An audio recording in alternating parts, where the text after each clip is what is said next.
An hour ago, I thought I was back in the legislature. I love the smell of cloture in the morning. It has been an honor and a pleasure to serve you in the state legislature the last 8 years, and we have 3 missions as we go forward. Elect Mitt Romney, send State Senator Deb Fischer to Washington, and elect Republicans for all state and local offices. That is the mission.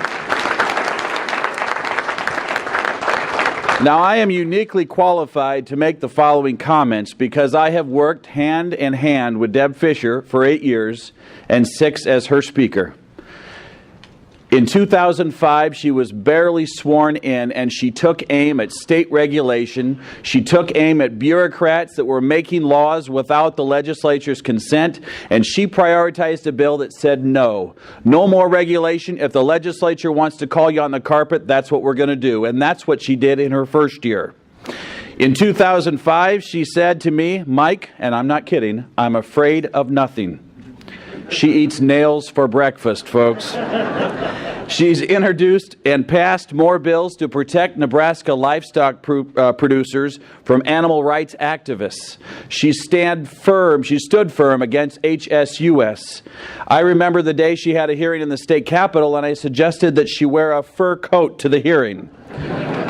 If she had one, she would have worn it. She understands agriculture. She stood tall to protect irrigators from the federal government on the Niobrara River and elsewhere in Nebraska from their ever-ending quest to shut down wells in the alluvial areas. And tired of local occupation taxes, Deb Fischer has worked in the legislature to stop excessive occupation taxes. She said enough is enough. And this year alone, she passed a bill capping what cities can do to your cell phone bill. I think it's outstanding.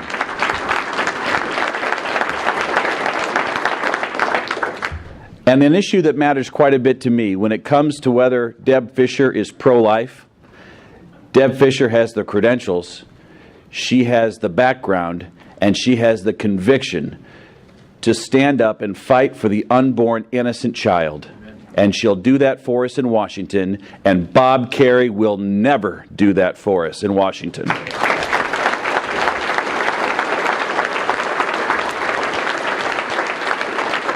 It's been said that she's as sharp as barbed wire and as tough as a cedar post.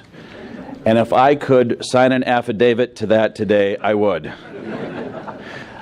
But more than anything, Deb is a mother, a wife, and she's down to earth. I watched her walk through the steel mill in Norfolk, and these guys, and I've been through that thing more times than I can count, there were men dirty in these cabs of trucks that would put it in park, and they'd run halfway across a steel shed to come over and shake her hand and look Deb in the eye and say, "We're for you. I'm so proud that I voted for you, and I can't wait until you're elected." That's what's sweeping across rural Nebraska. That's what Deb is doing in towns across Nebraska. I was amazed when I saw it for myself. A woman started crying in a tent right outside of Nucor, so proud of Deb and everything she accomplished. She's a personal friend, and I'll leave you with this. When she gets to Washington, Mitch McConnell will trust her with his life. And I'll tell you this, Harry Reid will have no choice but to respect her.